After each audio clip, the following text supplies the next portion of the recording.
Last night, my wife of 7 years decided to have a chill-out night after dinner. She went to the den to watch her shows while I bounced between watching the Spurs game and taking care of some odds and ends I had planned. It was a regular night, until it wasn't. At some point, she broke out the wine. I didn't think much of it at first, but by the time midnight rolled around, she had gone through 2 full bottles. When I went to check on her, she was passed out on the couch, completely out cold. I sighed, ready to scoop her up and take her to bed, when her Apple Watch buzzed. A message popped up on the screen. I can't do that. Richard would knock 7 shades of crap out of me. I froze. What the hell was that about? Who was saying that? And what was it that they couldn't do?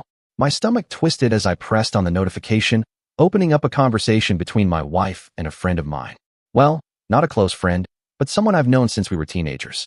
We used to play five-side together, have drinks now and then. We called him Jacket Holder back in the day because when we got into scraps, he was the guy standing back, holding everyone's jackets while the rest of us went for it. Never in a million years did I think he'd be the guy I had to worry about. I scrolled up, my heart pounding. As far as I could tell, he had been the one to contact her first, unless she had deleted messages. There was a lot of playful flirting, suggestive comments, wink-winking, but nothing outright damning. Nothing I could point at and say, that's cheating. But then I got to the messages from last night.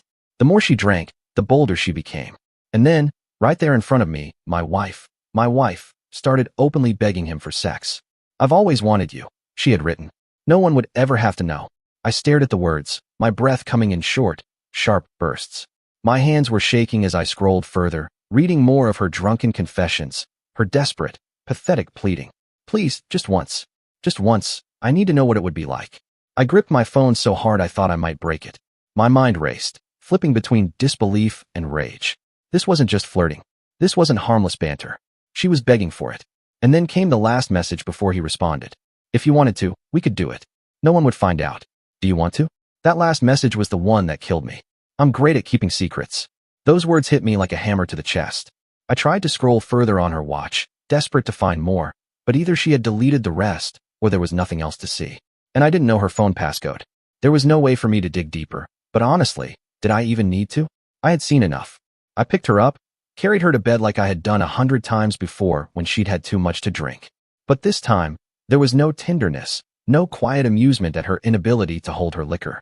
Just cold, empty numbness. I pulled the blanket over her and left without a word, heading to the kitchen. I sat there, staring at nothing, my mind playing those messages over and over like a sick, twisted loop. Eventually, exhaustion took over, and I must have fallen asleep right there at the table. When I woke up, it was still dark. My body moved on autopilot, shower, clothes, coffee. I had work at 5:30, so I grabbed my keys, went out to my work van, and sat behind the wheel. But as soon as I gripped it, my hands just stopped. My whole body felt heavy. The weight of what I had seen, what I had read, settled over me like a thick, suffocating fog. I couldn't do it. I let out a shaky breath, got out of the van, and walked back inside. I found the half-empty bottle of vodka from God knows when, filled it to the top with Coke, and left the house. I didn't even know where I was going. I just walked. The old railway line runs behind our house, stretching for miles through the woodland, long abandoned. My feet carried me there, and before I knew it, I was halfway down the damn thing, sitting under a rusted railway bridge like some kind of troll. If anyone saw me, they'd probably think I was a lunatic. Hell, maybe I was. I took a long sip from the bottle and exhaled sharply. My breath came out in white clouds in the morning air, but if someone saw me from a distance, they'd probably think it was steam coming out of my ears from how furious I was. What the hell do? I don't want to talk to her. I don't even want to look at her after reading that garbage. It was like a dagger straight through my heart, and I swear I felt every morsel of love I had for her just evaporate in an instant. After that, after seeing her begging for him like that, like some desperate, pathetic, Jesus Christ. If I could, I'd ghost her. Just walk away and never speak to her again. Never acknowledge her existence. But it's not that simple, is it? 7 years together. A life built. A home shared. And that line, I'm great at keeping secrets. That's what's eating at me the most. How many other secrets has she kept? How many things have I been oblivious to? Was this a one-time drunken humiliation, or have I been living a lie for years? I took another swig, letting the burn of the vodka settle in my chest. I don't even care anymore. I don't care about the truth. I don't care about how deep the rabbit hole goes. I'm just done. I closed my eyes, tilting my head back against the cold steel of the bridge. I've never felt so betrayed, so disgusted. The worst part? I invested so much in her. Not just as a partner, but as a person. I loved her. I thought she was good. I thought we were good. And now? Now I feel like I've been tainted just by being with her. The house we live in isn't really ours. It belongs to my parents. They moved to a retirement village 6 years ago, wanting to enjoy their final years in peace without the hassle of upkeep, so we moved in. Eventually, it'll be mine. When they pass, it's set to be bequeathed to me, but hopefully, that won't happen for a long time. The important thing is, when we divorce, and we will divorce, she won't be getting a damn thing from it. So what do I do now? The thought of throwing her out, no warning, no conversation, just gone, it's tempting. I don't owe her an explanation after what I saw. And while I was walking out here, another idea crept into my head. My mate's a locksmith. If I called him up right now, I could have him quietly change the locks today. Then I could feed her some nonsense about the door being broken. She wouldn't care as long as I was dealing with it. When it was done, I'd lock the front door, call her outside, say there was something in the back she needed to see, and the second she stepped out, slam. I'd lock her out like the traitor she is. It sounds childish as hell, doesn't it? But honestly, I don't know what I'm going to do. I'm staring at this bottle, and my life feels like it's been ripped apart at the seams. My stomach twists with the kind of anger I didn't even know I was capable of feeling. And as for him, that backstabbing excuse for a friend, there's no doubt in my mind he was up to something. There's also no doubt that I wouldn't have had a clue about any of this if I hadn't gotten lucky. I'll be seeing him very soon. And never mind holding jackets. He'll be holding his face.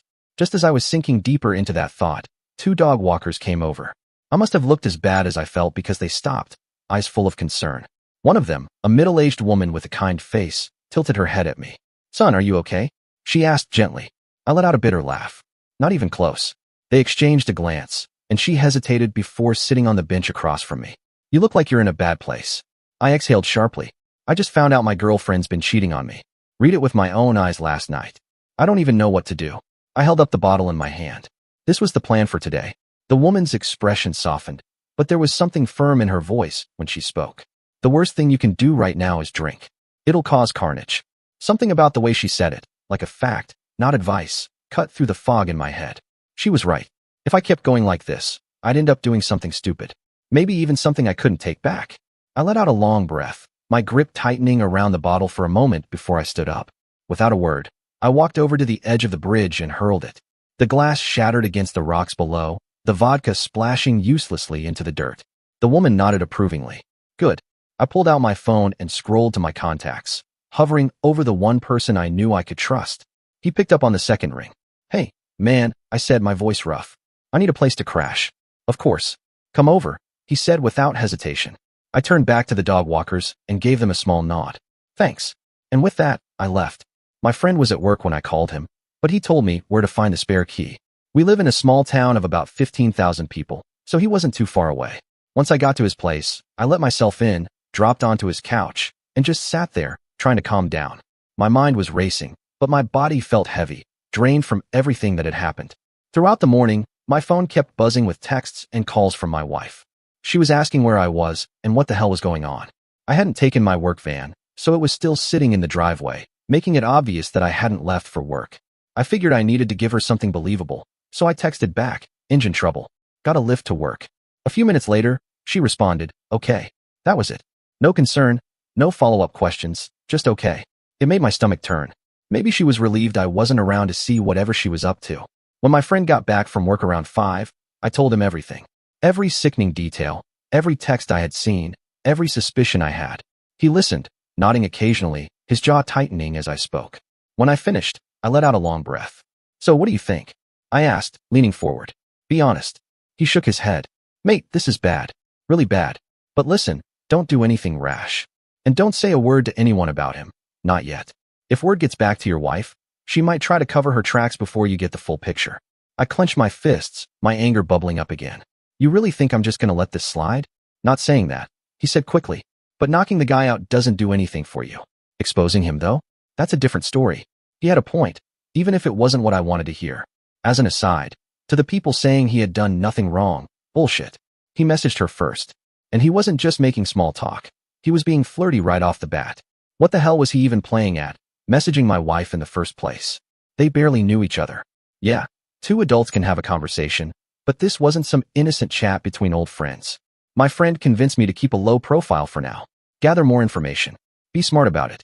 At the same time, he told me to speak to a lawyer and start figuring out my options. That was the first solid plan I had all day. So today, I made the call. By 6, I was exhausted. It was like the adrenaline that had been carrying me all day finally ran out, leaving me completely drained. My friend dropped me back home, and the moment I stepped through the door, I knew something was off. My wife was on me instantly, her eyes sharp and searching. "Where the hell have you been?" she demanded. "Your van's been sitting outside all day, and you haven't answered half my calls."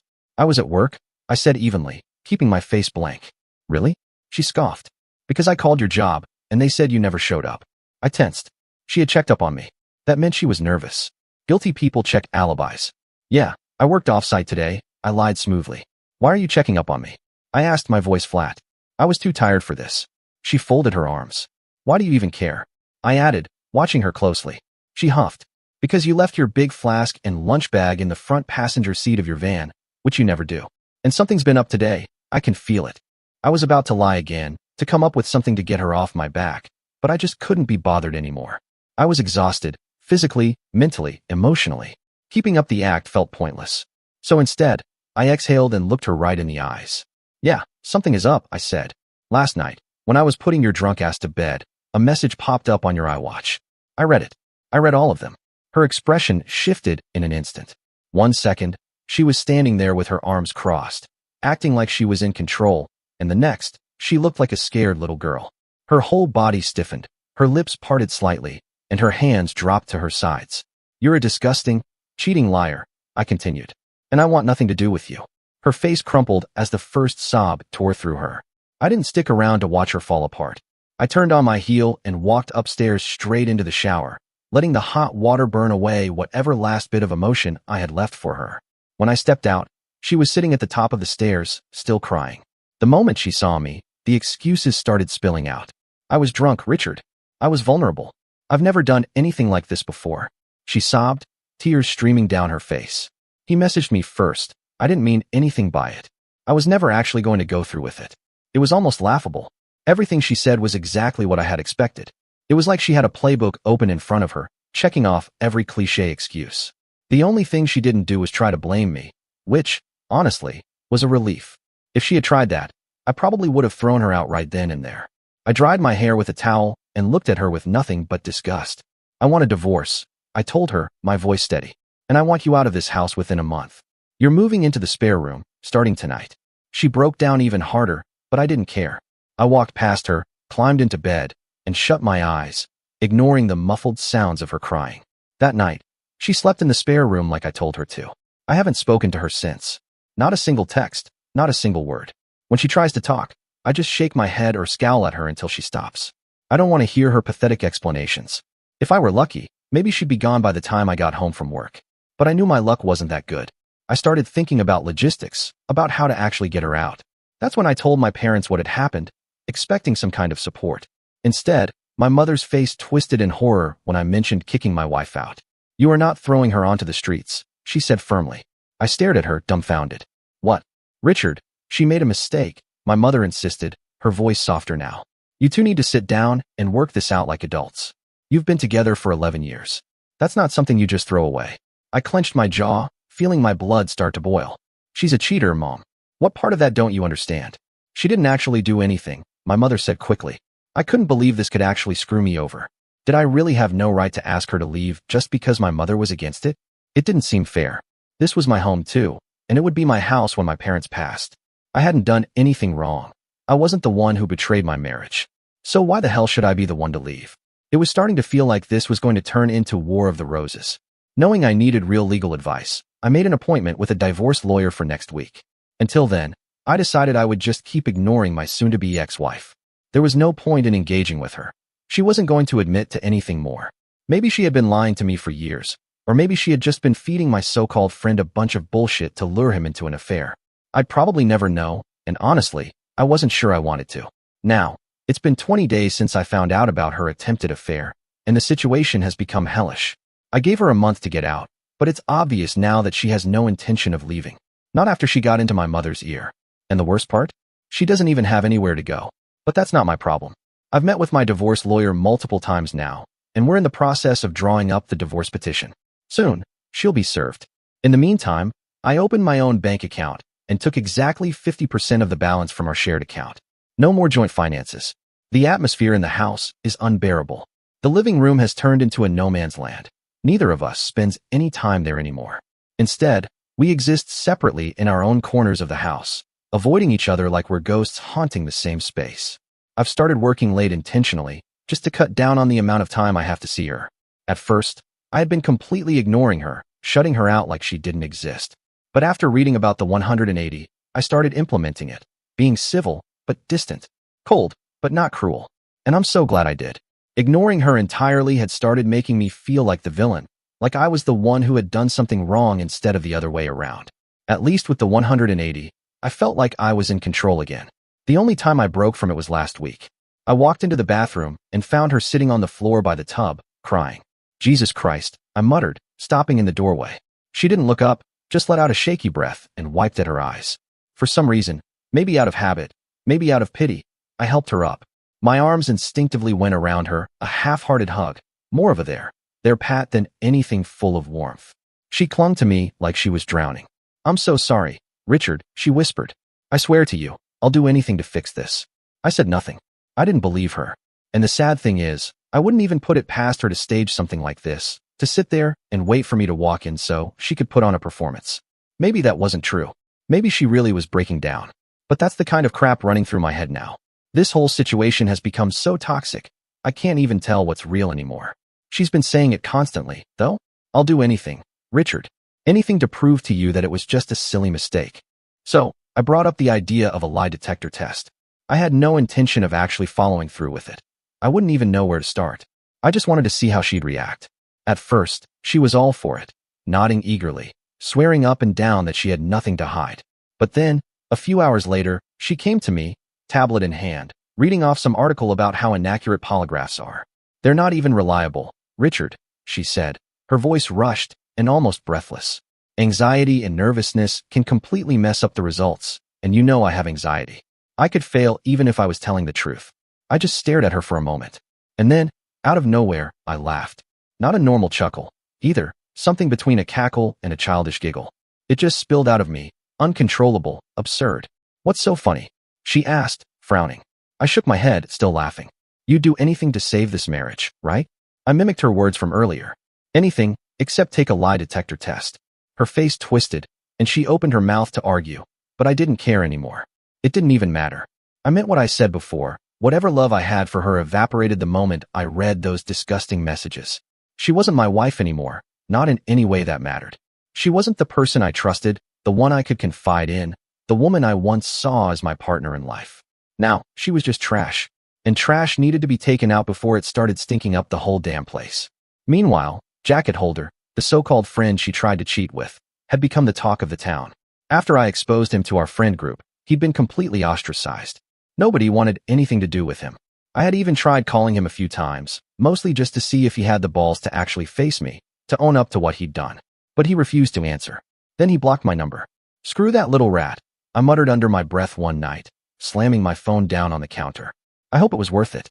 But the real kicker? My mother. I'd spoken to her multiple times about everything, trying to make her understand why I couldn't just let this go. And during one particularly heated argument, I finally snapped. Why the hell are you taking her side?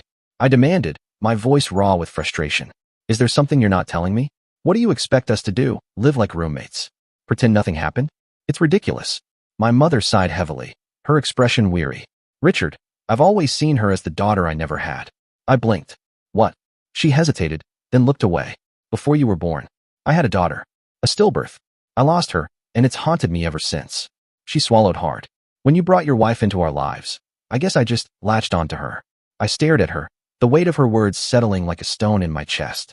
I had never really known the depth of her grief, and now, all these years later, it was shaping her decisions, our decisions.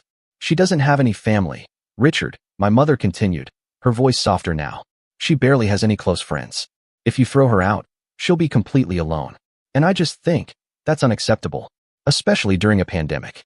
She tried to get me to come to a compromise, saying that in 3 or 4 months, we should revisit everything and see where we are mentally. She's pushing for couples counseling, saying we should at least try before I throw in the towel. But I'm not doing that. I can't.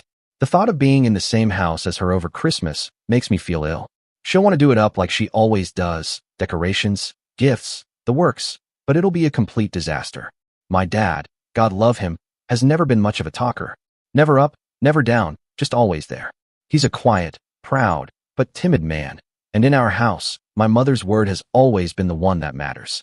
She's the one making the decisions now, and I can feel her pushing, trying to get me to stay, to make this work. Richard, you're being too rash, she told me the other night. You need time to cool down, to think this through. I scoffed. Think what through? She betrayed me. She ruined everything. What the hell is there to think about? Marriage isn't just about the good times, she insisted. It's about working through the bad ones, too. I just shook my head, laughing bitterly. You expect me to live with her like nothing happened? Over Christmas? I could feel the anger bubbling up again. It'll be a complete joke, Mom. And I don't want to be the punchline. Now it's, either she goes, or I do. And if my parents choose her, then I will walk out the door and never come back. Don't say that, my mother said when I told her as much. Her voice was quiet, but firm. Don't talk like that, Richard. This is your home. I clenched my jaw. Is it? I asked. Because it sure as hell doesn't feel like it. If it comes down to it, I have a friend who's offered to let me stay with him for a few weeks until I get myself sorted. But if I walk out that door, that's it. I'm done. Done with this house. Done with my parents. Done with all of it. They'll see it as me giving up on them, I muttered to myself last night. Walking away without trying to fix things. But I don't see it that way. I see it as them choosing the person who broke my heart over me. And then what? What happens once I'm gone? Just her, living here on her own? My mother and father taking care of a backstabber while their own son goes off alone? A little more background on the house. I should have seen this coming. My parents let us move in a year after our wedding. They called it a belated wedding gift, but in reality, they had always planned to move out and move us in. I've spent tens of thousands on this place over the years, but I guess that doesn't matter now. I have these fantasies of just leaving it all behind, packing up and going somewhere new, starting over. But I don't have anywhere else to go. I've lived in this town my whole life. It's all I know. Am I being too harsh? I keep asking myself that. I'm ready to cut my own parents out of my life. And yet, I feel torn. Why am I the one who has to lose everything? I've tried to be good. I always believe that you make your own luck, that good things happen to good people. But maybe I'm not as good as I thought. Maybe I deserve all I have. Since this morning, I no longer call that house home. I saw on the calendar that my wife had a hospital appointment with her ophthalmologist, so knowing she would be gone for a few hours, I took the opportunity to get my things together and move out. After getting everything packed and sorted, I placed the house keys on the kitchen table along with the divorce papers I received from my lawyer last week. Then, I walked out the door for the last time. I've blocked both my wife and mother's numbers, and any communication with my wife going forward will be handled through my lawyer. For now, I'm staying with a friend for a week or two, but I hope to have my own place before Christmas. I haven't spoken to my parents in weeks. The last time we communicated was via text, when I tried to explain to my mother, in explicit detail, what my wife had said during her messages to him.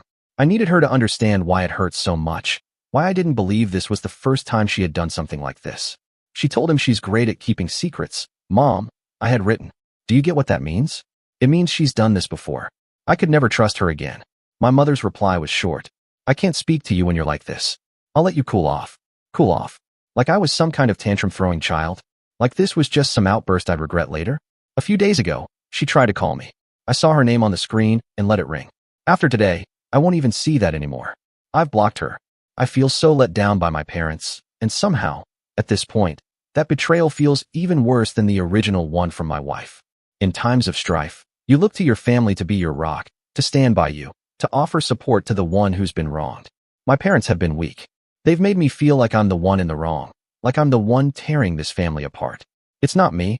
I had told my father the last time we spoke. I didn't do this. I didn't cheat. I didn't lie. I just wanted my wife to be faithful. Why is that too much to ask? His response had been typical of him. Quiet, uncertain. It's not about taking sides, Richard.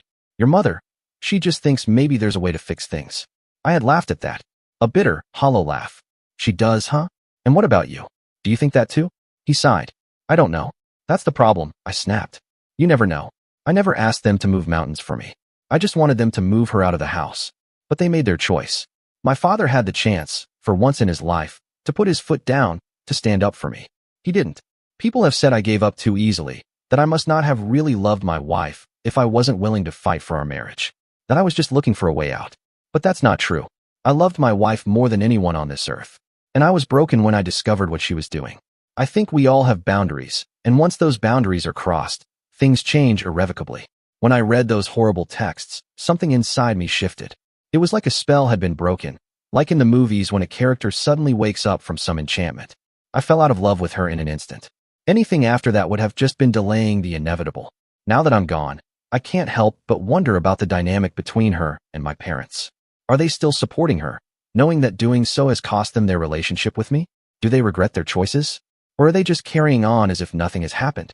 As for me, I've started thinking about the future, about the things I want to do now that I'm no longer tied down by a marriage that was built on lies.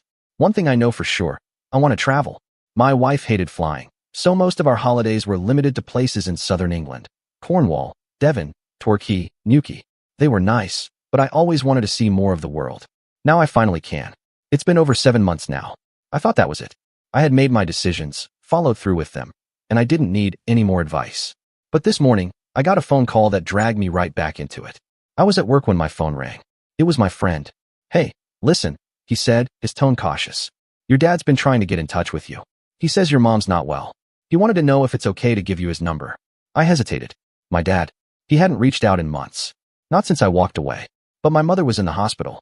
Did he say how bad it is? I asked. No details, just that she's stable, but not great. I sighed, rubbing my temples. Fine. Give him my number. Minutes later, my phone rang again. This time, it was my father. The moment I heard his voice, I could tell something was different. He sounded emotional.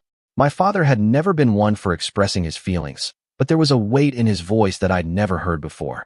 "Richard," he said, almost breathless. "Your mother is in the hospital. She's stable, but it's not good." I swallowed hard. "What happened?" "She's been unwell for a while, but it got worse. She really wants to see you," he said. His voice cracked slightly, and for the first time in my life, he sounded truly vulnerable. "Would you meet me at the hospital tonight? We can go in together." I hesitated. I had spent months trying to move forward, cutting them out of my life to protect myself from the pain of their betrayal. And yet, hearing my father like this, hearing that my mother was lying in a hospital bed asking for me, it hit me in a way I wasn't prepared for. "Okay," I finally said. "I'll meet you outside the hospital." After I hung up, I couldn't focus on work. My mind was racing, my stomach in knots. I ended up leaving early because I couldn't concentrate on anything. Now I'm just sitting here, climbing the walls, wondering if I've made the right decision. Wondering if I'm about to get dragged back into the mess I walked away from. I've never felt so nervous in my life. The lack of control over the situation has my mind spiraling in 100 different directions. I feel like I'm walking into a burning building blindfolded, with no idea where the exits are. Why does she want to see me now? Has she had some sort of change of heart? Unless she's had a complete personality transplant while in there. I find that unlikely. And what if my wife is there? I have no interest in ever seeing her again. The anger I still feel toward her, toward them, is like a wound that refuses to heal.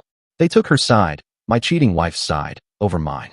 I've been going back and forth in my head about whether I should even go.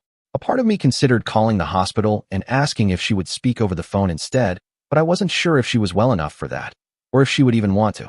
But as much as I wrestled with the decision, I knew deep down that I would go. Even if I hated every second of it, even if it turned into a disaster, I needed closure. Wednesday night, after hours of debating with myself, I finally got into my car and drove to the hospital. My hands were gripping the steering wheel so tightly my knuckles turned white. As I pulled into the car park, a wave of paranoia washed over me. My heart pounded as I scanned the area, half expecting my wife to jump out from behind a bush like some kind of horror movie villain. I took a deep breath, squared my shoulders, and walked to the entrance. My dad was already there, waiting for me. The moment he saw me, his face softened, and he took a hesitant step forward, arms slightly outstretched. "Richard," he said, voice thick with emotion. It's good to see you, son." I took a step back, shaking my head. "No," I said firmly. "Don't." He let his arms fall to his sides, nodding slowly, as if he had expected it. I could see the hurt flash across his face, but I didn't care. I took a deep breath. "If my wife is here," I said, my voice cold and unwavering, "in any way, shape, or form, then I am about." I turned toward the door, ready to leave. He assured me she wasn't there, and with that, we made our way to the ward where my mother was. Nothing could have prepared me for what I saw. The moment I laid eyes on her, I felt like the wind had been knocked out of me. She looked like she had been through hell, frail, battered, barely recognizable. A deep black eye stood out against the sickly yellow and purple bruising that spread down one side of her face. It was clear she had taken a serious fall. My dad told me later that she broke 2 ribs, shattered her elbow, and then hit the side of her head on the ground as she went down. Seeing her like that, lying in a hospital bed with those injuries, made something twist uncomfortably in my chest. She looked almost zombified, but the second her eyes landed on me, she perked up. Her lips trembled into a weak smile, and her voice, though hoarse, was filled with emotion. "Richard," she whispered, "I've missed you so much. I wasn't sure I'd ever see you again." I swallowed the lump in my throat and forced myself to meet her gaze. "Yeah, it is because you chose to stick with that bitch rather than your own son. You chose this, so don't give me this crap. If you had really wanted to get a hold of me, you could have," I said evenly. There was no point pretending otherwise. She sighed, looking away for a moment, but didn't argue. We spoke for a bit, and she explained what had happened, how she had been down on the floor for a few hours before my dad finally found her. Despite everything, she was determined to recover, to get back to normal, as she put it. Then she said something that made my stomach tighten. "I want to mend bridges with you, Richard." I studied her for a moment, trying to gauge if she truly meant it or if this was just another attempt to restore the status quo. My gut told me it was the latter. I took a breath and decided to bring up what had been weighing on me. "I've been pushing for the divorce," I said, watching their reactions carefully. "But she's either ignoring the letters or not getting them." "Is she still in the house?" My mother hesitated, and my father's entire posture shifted. He suddenly looked uncomfortable, shifting his weight from foot to foot and avoiding my eyes. Mom finally admitted, "She is." I felt a rush of disgust and looked away, clenching my jaw. Of course, she was still there. My mother's voice softened. "She's lost without you, Richard. She's not in a good way."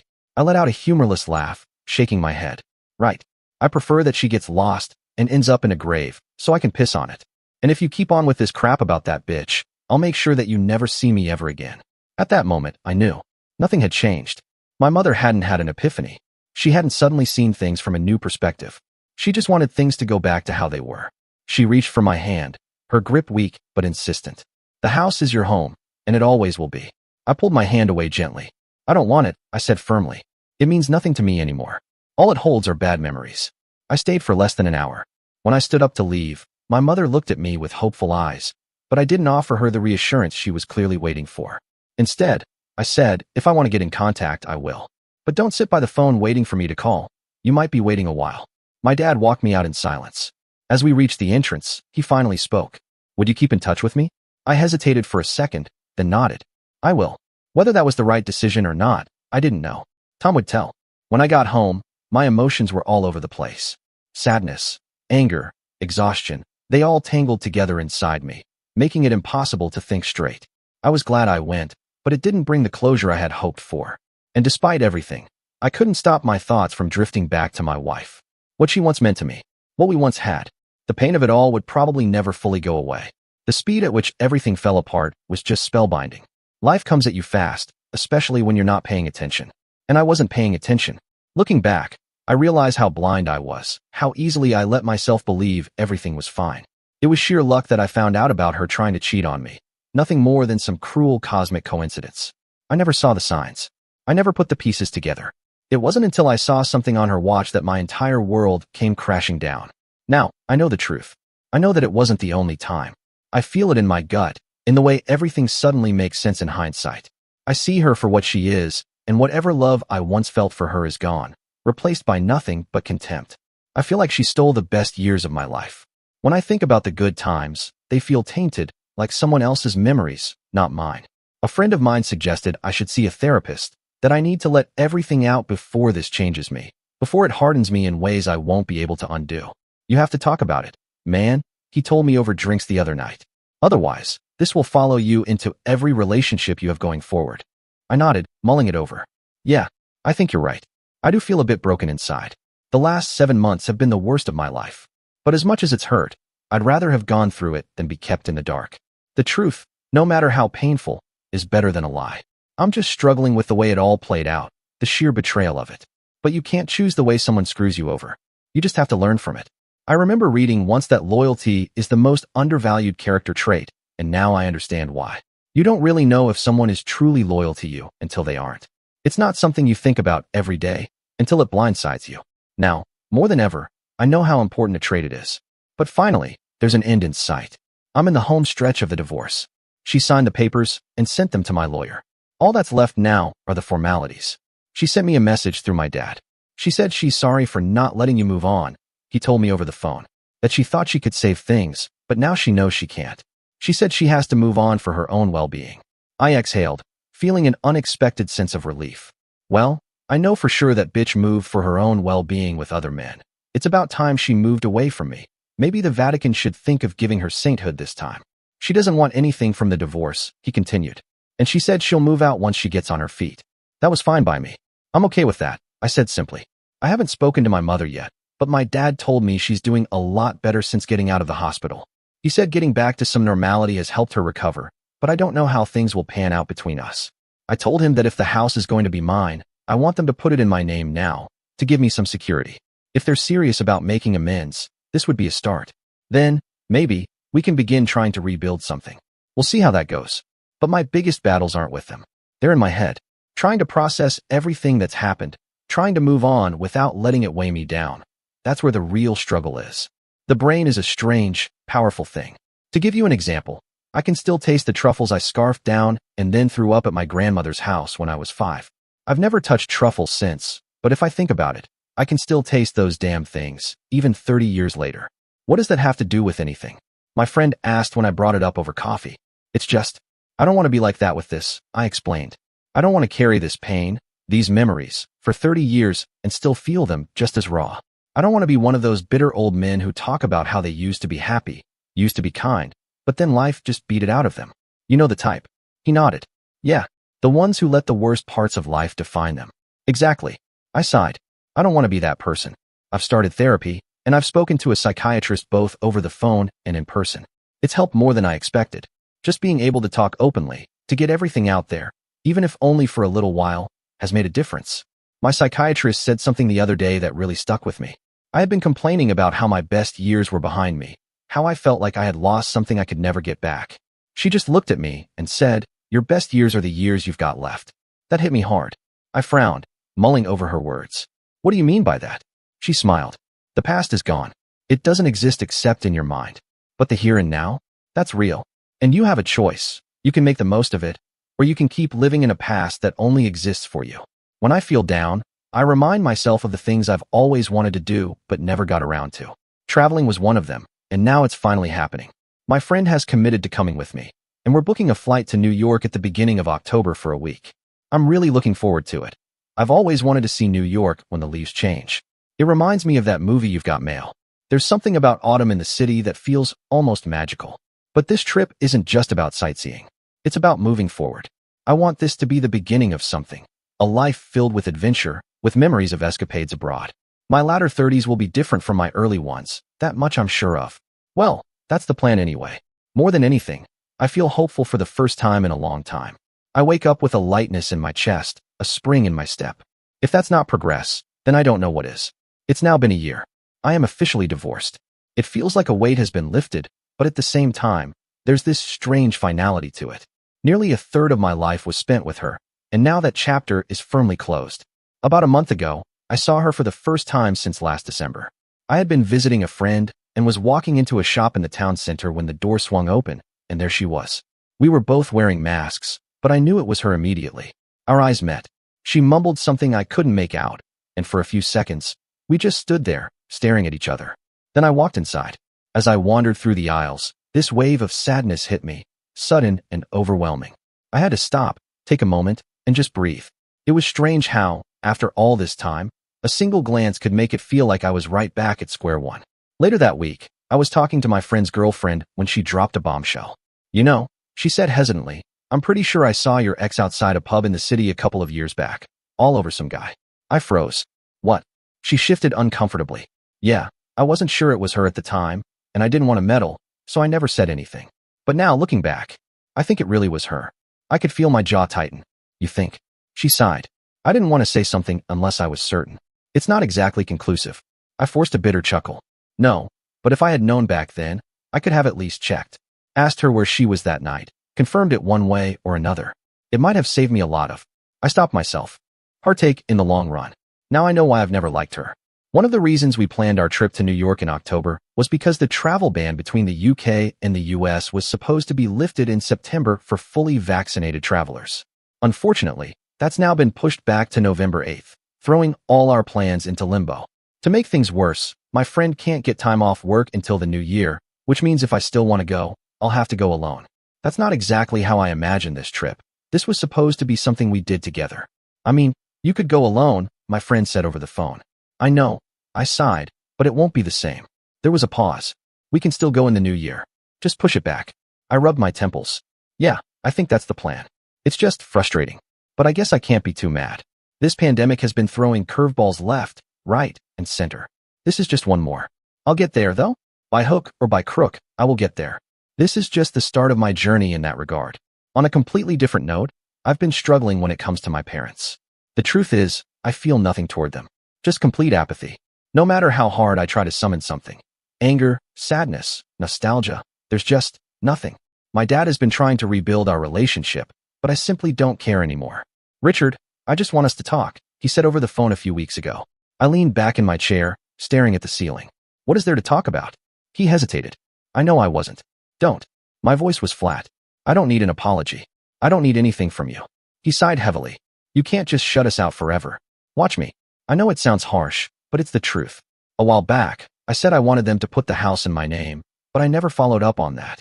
At the time, I was angry and wanted to assert some kind of dominance over the situation. But honestly, I couldn't give a damn about that house. I'd rather live in Nightmare on Elm Street than go back there. It wouldn't change anything, wouldn't undo the past. Unless the house suddenly became a time machine, nothing could circumvent what they did. It's just the sad consequence of the choices they made. And while we're on the topic of choices, if there's one thing I've learned this past year, it's this. To anyone out there thinking about forgiving a cheater, don't. I implore you, don't do it. You're flogging a dead horse. Don't be that person desperately scrambling to put out the fires started by your cheating partner while they gleefully reignite them. I feel stronger than ever after everything that's happened. At the start of the year, I had a really scary experience. I was at work when I brushed against a metal bin, not realizing it had cut the back of my trouser leg. I didn't think anything of it until I got home. That night, as I lay in bed, something felt off. I woke up around 2 a.m. with my leg pulsating, my whole body drenched in sweat. I felt deathly, seeing double, dizzy, and alternating between a raging fever and chills. That's when it hit me. Sepsis. I grabbed my phone and dialed emergency services. An ambulance is going to be at least 2 hours, the operator told me. It's a Friday night, and we're at peak capacity. 2 hours? My thoughts started spinning in a million different directions, my breathing getting shallow and rapid. I was freaking the hell out, hyperventilating so hard I thought I might pass out. My mind was racing through every possibility. What if they don't get here in time? What if I die? And then, something strange happened. I accepted it. I accepted that I might die, and for some reason, I wasn't afraid anymore. It was like flipping a switch. Once I let go of the panic, everything just calmed down. I don't know if it was some kind of fatalistic clarity, but in that moment, everything felt simple. I've been thinking about that experience a lot lately, especially when it comes to betrayal. When I think about cheating, about that kind of ultimate, gut-wrenching betrayal, I feel the same way. You have to accept that what you had is gone. If someone is willing to stab you in the back so mercilessly for their own gratification, there's no salvaging it. Maybe it was a mistake, a friend said to me once. Some people work through it. I just shook my head. Is it worth it, though? The pain? The humiliation? Fighting an unwinnable battle because you think it's noble? I scoffed. You ever try pissing into the wind? The odds of success are about the same. I get that everyone's situation is different. Kids, finances, history. But some fights are just straight up folly. Accept that it's over, and everything becomes clearer. It's funny. I haven't written about my thoughts and feelings since high school, but this whole experience has coaxed something out of me that I'd pretty much forgotten existed. I work up on roofs for a living. I'm not exactly the type to sit down and journal about my feelings. But getting things out, writing them down, has helped me in ways I never imagined. It's like stepping back and seeing the bigger picture, putting all the pieces together. I should have done this years ago, I muttered to myself one night, staring at a blank notepad before finally putting pen to paper. I think there are moments in life where you can look back and say, that was the day everything could have gone either way. I shudder to think what would have happened if I hadn't reached out for help, if I hadn't seen those dog walkers that night, or if I had been blackout drunk, teetering on the edge, with no one to stop me from going straight through Darren, aka Jacket Holder's, window frame after tearing through his house like a tornado. Honestly, though, it frightens me to think where I'd have ended up if things had gone south. I was not in a good way. Drunk, embarrassed, and incandescent with rage. It's a lethal combination, no matter how you look at it. I know myself well enough to admit that if things had escalated just a little further, I could have done something I'd never be able to take back.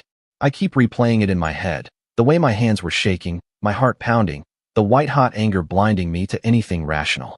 I was right on the edge, teetering between losing control and walking away. And I don't know if it was dumb luck, exhaustion, or some last shred of self-preservation that stopped me, but I'm just glad, genuinely relieved, that I made it out the other side without hurting myself or someone else. Because if I had gone too far, if I had crossed that line, there wouldn't have been any coming back from it. Dear listeners, please share your thoughts in the comments section below and don't forget to like, share, and subscribe.